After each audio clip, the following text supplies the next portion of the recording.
पूर्व प्रधानमंत्री शेख हसीना दोषी करार। बांग्लादेश हिंसा मामले में दोषी करार दिया गया है। बांग्लादेश की पूर्व पीएम शेख हसीना पर बड़ा फैसला आया है। पूर्व पीएम शेख हसीना को फांसी की सजा सुनाई गई है। इंटरनेशनल क्राइम ट्रिब्यूनल ने यह फैसला सुनाया है। निहत्थे प्रदर्शनकारियों को मारा गया। आईसीटी की तरफ से इस बात का जिक्र किया गया। शेख हसीना ने बम से हमले के आदेश दिए, आईसीटी ने माना है। बांग्लादेश के पूर्व गृह मंत्री पर भी आरोप लगा है। आईसीटी ने इस बात का भी जिक्र किया है। हसीना के अपराध मानवता के खिलाफ है। आईसीटी ने इस बात का जिक्र किया और ये माना है। आईजी पुलिस अब्दुल्ला चौधरी भी इस मामले में आरोपी बनाए गए हैं। आईसीटी ने इस बात का भी जिक्र किया है और निहत्थे प्रदर्शनकारियों को मारा गया। शेख हसीना ने बम से हमले के आदेश दिए, इस बात का जिक्र भी किया गया। बांग्लादेश के पूर्व गृह मंत्री पर भी इस मामले में आरोप है। हसीना के अपराध मानवता के खिलाफ बताए गए आईसीटी की तरफ से और इसीलिए उन्हें फांसी की सजा सुनाई गई। बांग्लादेश हिंसा मामले में दोषी करार और इसीलिए बांग्लादेश की पूर्व पीएम शेख हसीना पर बड़ा फैसला आया है।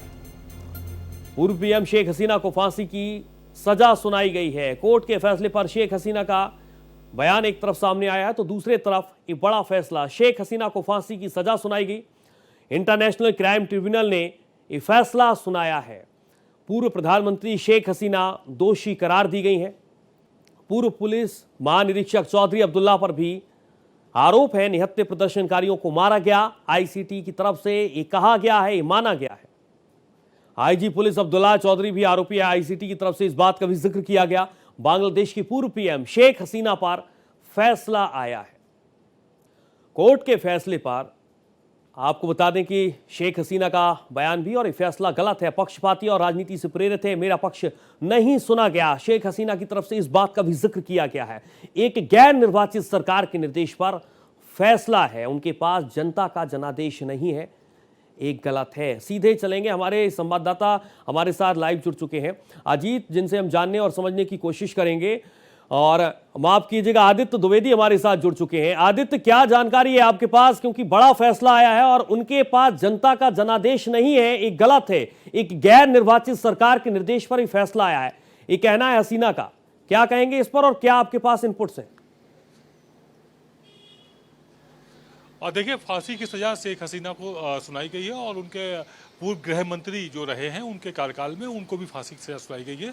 कुल मिलाकर के 3 आरोपी थे, जिसमें से एक को सरकारी गवाह बना दिया गया। जो वहाँ के आईजीपी यानी कि जो शीर्ष पुलिस अधिकारी थे वो सरकारी गवाह बन गए। शेख हसीना का तर्क ये है कि ना तो उनकी कोई दलील सुनी गई है, ना उनसे कोई सवाल किए गए हैं, ना ही उनका वकील कोर्ट में पेश हुआ है। ऐसे में तय बात है सूर्या की जो भी फैसला हुआ है वो एक तरफा हुआ है, वो कोई न्याय संगत नहीं है।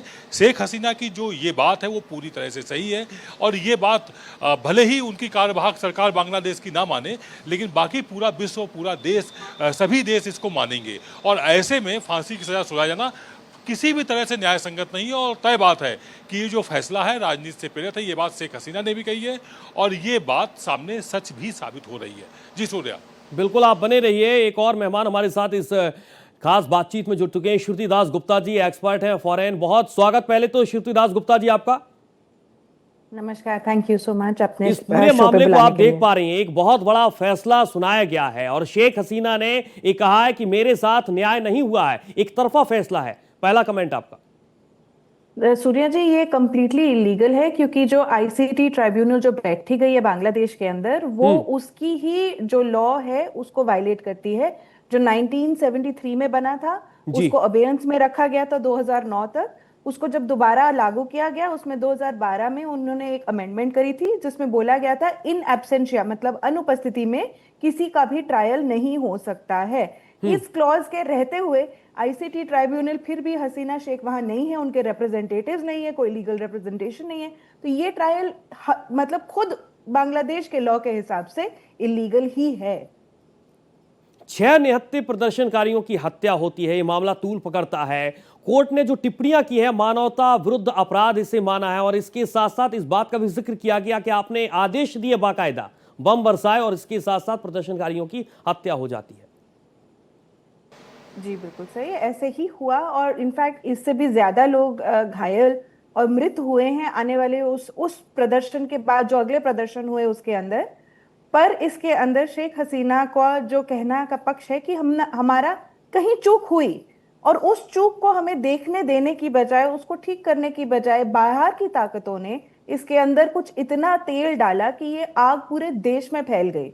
जिस चीज को लेकर ये प्रदर्शन कर रहे थे वो सुप्रीम कोर्ट ने वापस ले लिया था already. Supreme court of Bangladesh ने वापस आदेश जारी कर दिए थे कि आपको ये वाले ये डेमोन्स्ट्रेशन अगेंस्ट था रिजर्वेशंस, तो 1/3 रिजर्वेशंस रहते थे उन लोगों के लिए जो बांग्लादेश मुक्ति जो पूरा उनका इंडिपेंडेंस मूवमेंट था उसके लोग जो थे उनके लिए 1/3 गवर्नमेंट सीट्स रहती थी। वो रिजर्वेशन को एक्सटेंड ना रखने की बजाय उसको कैंसिल करने के लिए ये प्रोटेस्ट शुरू हुए थे।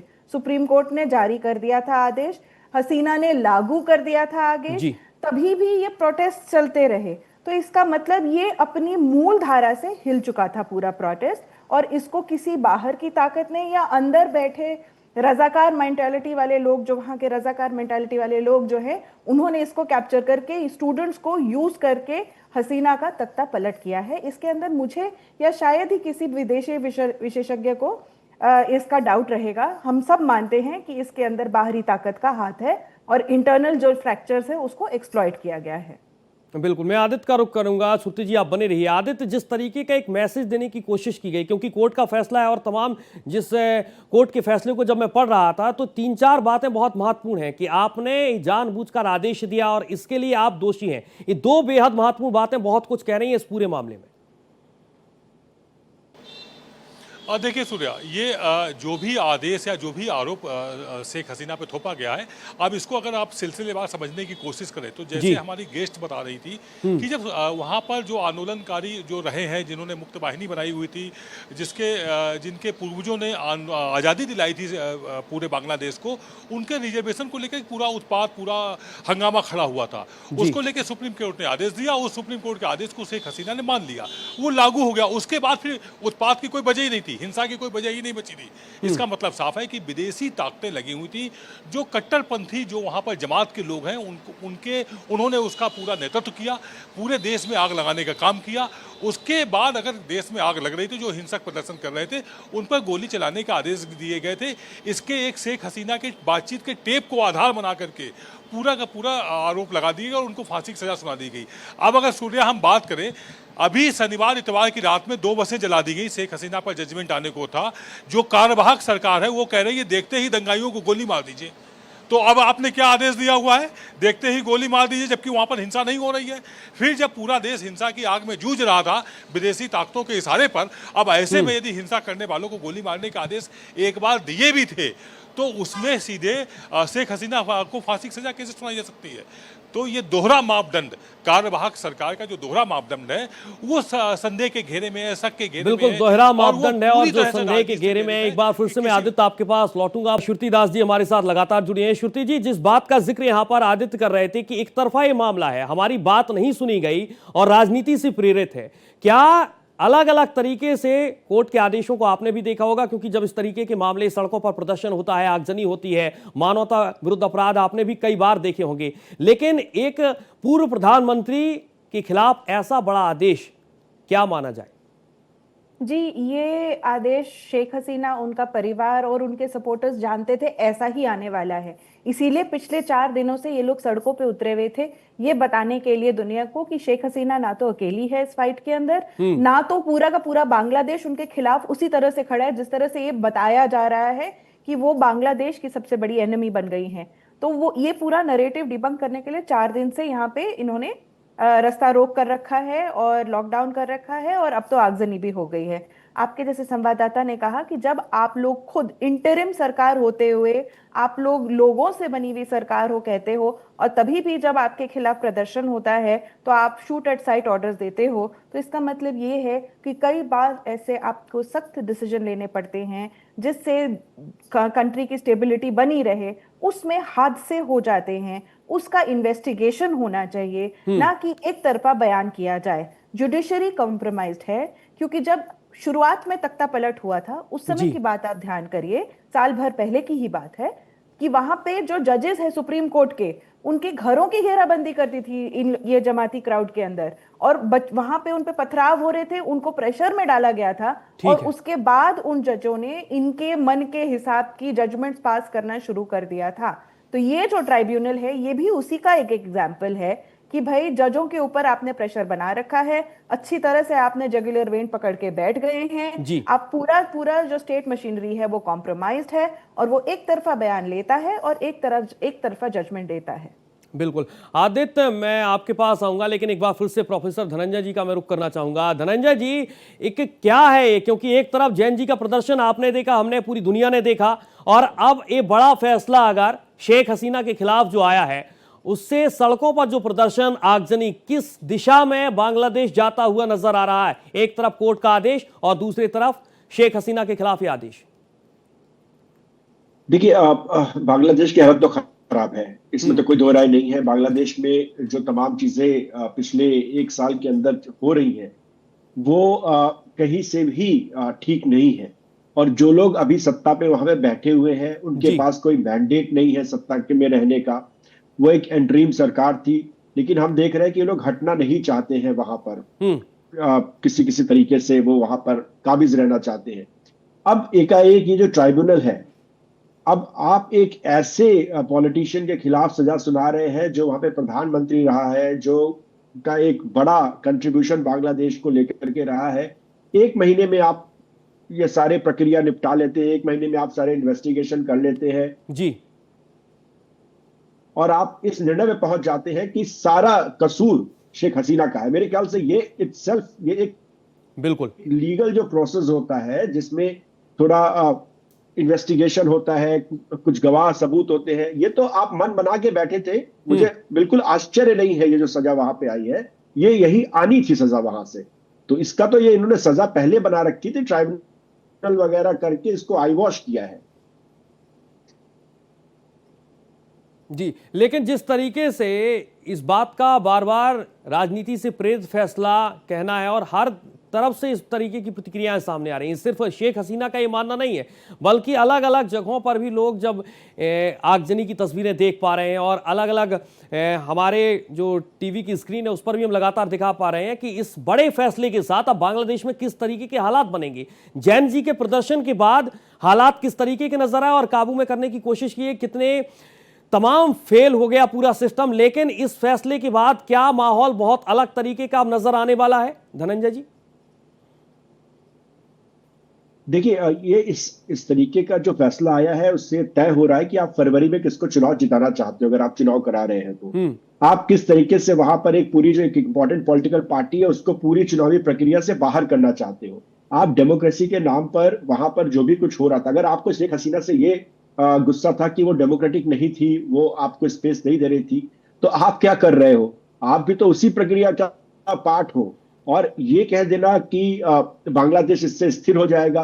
दूसरी जो बहुत महत्वपूर्ण बात है कि इतने बड़े जो प्रदर्शन वहां पर हुए जी, ये जो आगजनी जब शेख हसीना थी उसके पीछे कौन लोग थे, वो भी एक महत्वपूर्ण प्रश्न है। जब आप इन्वेस्टिगेट करते हो ऐसे सिचुएशन को, तो सिर्फ आप एक पहलू लेके इन्वेस्टिगेट नहीं कर सकते, आपको और तमाम पहलुओं को भी इन्वेस्टिगेट करने की जरूरत है। क्या जमात के लोग इसमें पूरी तरीके से आप उनको बरी कर सकते हैं?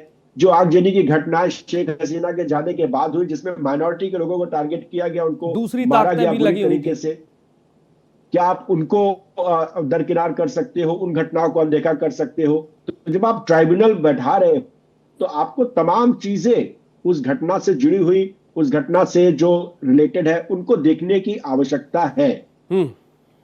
बिल्कुल। एक बार फिर से हम अपने दर्शकों तक ये बड़ी जानकारी, बड़ा आदेश बताएं। शेख हसीना पर क्या क्या आरोप हैं इसे आप समझिए। प्रदर्शनकारियों को खत्म करने का आदेश सुनाया जाता है और इसी मामले पर बड़ा आदेश फैसला सुनाया गया है। शेख हसीना को फांसी की सजा का आदेश दिया गया। इंटरनेशनल क्राइम ट्रिब्यूनल की तरफ से पूर्व प्रधानमंत्री शेख हसीना दोषी करार दी गई हैं और इसी मामले में पूर्व गृह मंत्री असदुज़्ज़मा खान पर भी आरोप लगाए गए हैं। एक बार फिर से मैं श्रुति जी का रुख करना चाहूंगा। श्रुति जी, जिस बात का जिक्र आपने किया कि हमारे पक्ष को नहीं सुना गया और यही आरोप शायद शेख हसीना के हैं, क्या आगे की प्रक्रिया हो सकती है? क्योंकि इस बात का जिक्र हमारे संवाददाता आदित्य ने भी किया है कि दूसरी ताकतों का भी जिक्र हो रहा था इस पूरे मामले पर, लेकिन उस पर ध्यान नहीं दिया गया। आपने सिर्फ और सिर्फ टारगेट किया शेख हसीना को और उसी को एक केंद्र बिंदु बनाकर यह आपने बड़ा फैसला सुनाया है।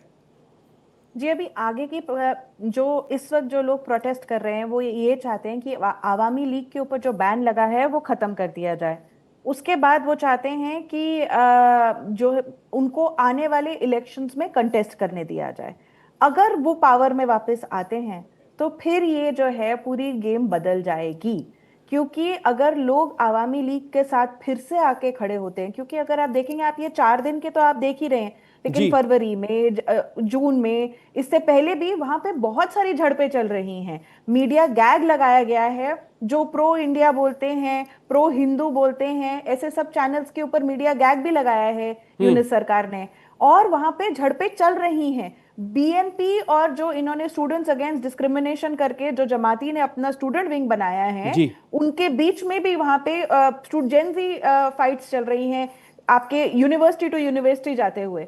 तो ये कोई नया नहीं है, ये चलता आ रहा है। और बीएनपी को ये एक आगाज मुझे लगता है कि ये जो है ये आगे जाके इनके ऊपर बहुत भारी पड़ने वाला है। क्योंकि अगर आप अभी नोटिस करेंगे, मई 2025 के अंदर, 1971 के अंदर जिस इंसान को atrocities against Bengali women, Bangladeshi women के लिए जो रजाकार, जिनकी मैंने आपको पहले जिक्र किया था, उनके ऊपर यौन शोषण का जो वो लगा था, उनको फांसी होने वाली थी, उनको उन्होंने रिलीज किया है यूनिस सरकार ने। तो इसके अंदर आप क्लियर प्रोपेगेंडा देख सकते हैं कि जो इंटरिम सरकार है वो जमाती सरकार को वहां बिठाने के लिए आई हुई है और वो एक्चुअल डेमोक्रेसी की तरफ आगे पैर नहीं बढ़ाना चाहती। तो आगे जो होना चाहिए वो ये है कि under popular demand Awami league या किसी नए नाम से आवामी लीग पार्टिसिपेट करे, लोगों को एकजुट करे, अपने आप को प्रूव करे on the poll, on the EVMs, on the ballot box, और उसके बाद आगे जाके कॉन्स्टिट्यूशनल जो चेंजेस लाना चाहते हैं वो करें।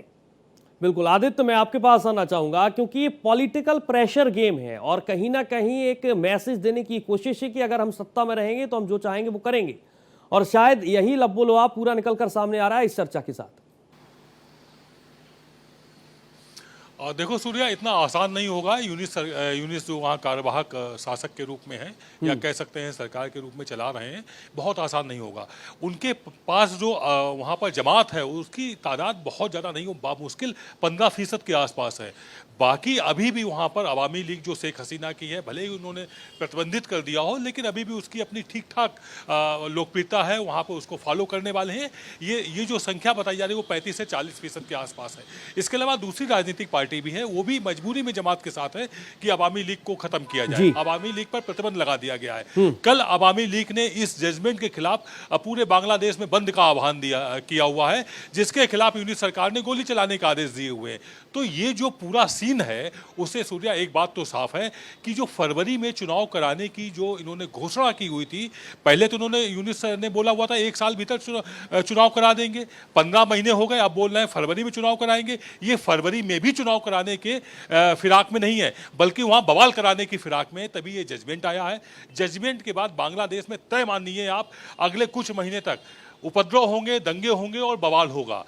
कुल मिलाकर के फरवरी के चुनाव टालने की कोशिश ये यूनुस की तरफ से की जा रही है, जो हमें सफल होती दिख रही है। उसका षड्यंत्र हमें सफल होता दिख रहा है। आदित्य, आपने बहुत महत्वपूर्ण बात कही और इस चुनाव के साथ साथ मैं आपके जवाब के साथ ही यहाँ पर धनंजय जी से इसका सवाल लेना चाहूंगा। धनंजय जी, जिस बात का जिक्र यहाँ पर हमारे संवाददाता आदित्य ने किया है कि आना है तो आप आइए, लेकिन इस तरीके से मत आइए कि एक अलग तरीके का प्रेशर बनाया जाए। क्या ये प्रेशर बनाने की कोशिश है? क्योंकि भी अब अलग तरीके से मैसेज देगा और सड़कों पर उतरेगा कि आपने हमारे नेता के खिलाफ ऐसा आदेश सुनाया है। और अगर ऐसा नतीजा निकलकर सामने आया, ऐसा प्रदर्शन, ऐसी तस्वीरें निकल रही हैं, तो ये बांग्लादेश के लिए तो कतई अच्छा नहीं है, चुनाव से ठीक पहले।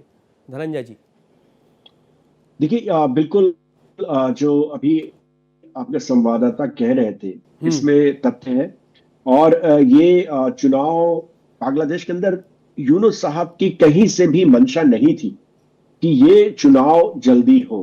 उनको एंटरिम सरकार बनाई गई थी, उनको ये कहा गया था कि आप जल्द से जल्द चुनाव कराइए। उन्होंने कहा भी कि हम चुनाव कराएंगे, लेकिन बड़े दिन तक वो काबिज रहे सत्ता पर। बिल्कुल। अब जब चुनाव की सच में बात आ रही है तो क्या ये ट्राइब्यूनल की आवश्यकता थी? सबसे बड़ी बात तो यह कि आप कौन होते हो? कल को बांग्लादेश में एक चुनी हुई सरकार आने देते, आप डेमोक्रेसी बहाल होने देते, फिर ये ट्राइब्यूनल बनता। चलिए आप उसकी बात करते कि कौन तथ्य थे, क्या हुआ, कैसे आगजनी हुई उस समय, प्रदर्शन क्या होते। लेकिन ये जो अभी किया गया है और 3 महीने पहले 2 महीने पहले चुनाव के, ये बांग्लादेश के अंदर डेमोक्रेसी को डिरेल करने की कोशिश है। जी। और दूसरी एक चीज बहुत महत्वपूर्ण है कि हमें ये बिल्कुल नहीं मानना चाहिए कि ये सब जेन्युइनली अंदर से हो रहा है। बहुत चीजें हम पूरे साउथ एशिया के अंदर देख रहे हैं कि कुछ लोग हैं जो बाहर से लगातार साउथ एशिया को अस्थिर करने की कोशिश कर रहे हैं। बिल्कुल। उनके अपने षड्यंत्र हैं, उनके अपने मुनाफे हैं इसके अंदर। और ये जो आया है फैसला, ये अचंभित करने वाला नहीं है। ये उस पूरी प्रक्रिया का, उस पूरी साइकिल का एक पार्ट सा है। क्योंकि अगर आप जेन्युइनली ये ट्राइब्यूनल करना चाहते थे तो आप फरवरी में जो भी सरकार आती वो इस पे एक फैसला ले सकती थी। इतनी कोई बहुत जल्दबाजी की जरूरत नहीं थी। और अगर आपको करना था तो आपने पहले क्यों नहीं कर लिया? ये आप 1 साल पहले कर सकते थे। ये टाइमिंग है, ये इटसेल्फ इज अ इंडिकेशन कि कुछ अंदर दाल में काला है। बिल्कुल, अंदर दाल में काला है, लेकिन क्या काला है? श्रुति जी जवाब दीजिएगा 30 सेकंड में कि क्या एक पॉलिटिकल प्रेशर गेम और इसी के मद्देनजर इस तरीके का एक फैसला लिया गया, आदेश दिया गया कि आपको कहीं ना कहीं कमजोर करने की कोशिश की जाए, और इसकी तस्वीरें भी निकलकर सामने आ रही हैं। अब तो कुछ जताने दाल की में जरूरत कुछ भी काला नहीं नहीं है, पूरी दाल काली है सूर्य जी। इसलिए ये प्रेशर डाला गया है, ये प्रेशर, ये वर्डिक्ट निकाला गया है। एक तरफी उन्होंने इमेज दिखाई है और लीगल स्टैंडिंग नहीं है, क्योंकि ये इन एब्सेंशियो हुआ है जो बांग्लादेश के लॉ के खिलाफ है ऑलरेडी। जब तक शेख हसीना वहां नहीं बैठेगी, वहां पे एक सरकार नहीं होगी, तब तक इस ट्राइब्यूनल के इस फैसले की कोई भी मान्यता नहीं है। तो मेरे हिसाब से ये इसको ऐसे ही रद्द कर देना चाहिए। ठीक है आदित्य जी, जिस बात का जिक्र यहाँ श्रुति जी ने किया है कि एक तरफा फैसला है, लेकिन कहीं ना कहीं चुनाव के पहले जो माहौल बनाया जाता है विपक्षी पार्टियों की तरफ से, और उसी के मद्देनजर ये फैसला ये मान लिया जाए, क्योंकि यही पूरी तस्वीर निकलकर सामने आ रही है। और तस्वीरें जो आपने जिक्र किया कि आने वाले वक्त में बांग्लादेश के लिए बहुत अच्छा वक्त तो नहीं होने वाला है अगर इस तरीके का माहौल बनता है तो। और देखिए, विदेशी षड्यंत्र का एक मोहरा मात्र है बांग्लादेश। इससे पहले लंका बन चुका है, इससे पहले मालदीव बन चुका है, हमारा पड़ोसी राष्ट्र नेपाल भी इस समय मोहरा बना हुआ है। तो ये एक साजिश चल रही साउथ एशियन कंट्रीज को डिस्टर्ब करने की। लेकिन आप अगर ध्यान दें सूर्या, तो चाहे श्रीलंका हो, भारत विरोधी स्वर उठे थे, आज भारत के साथ हैं।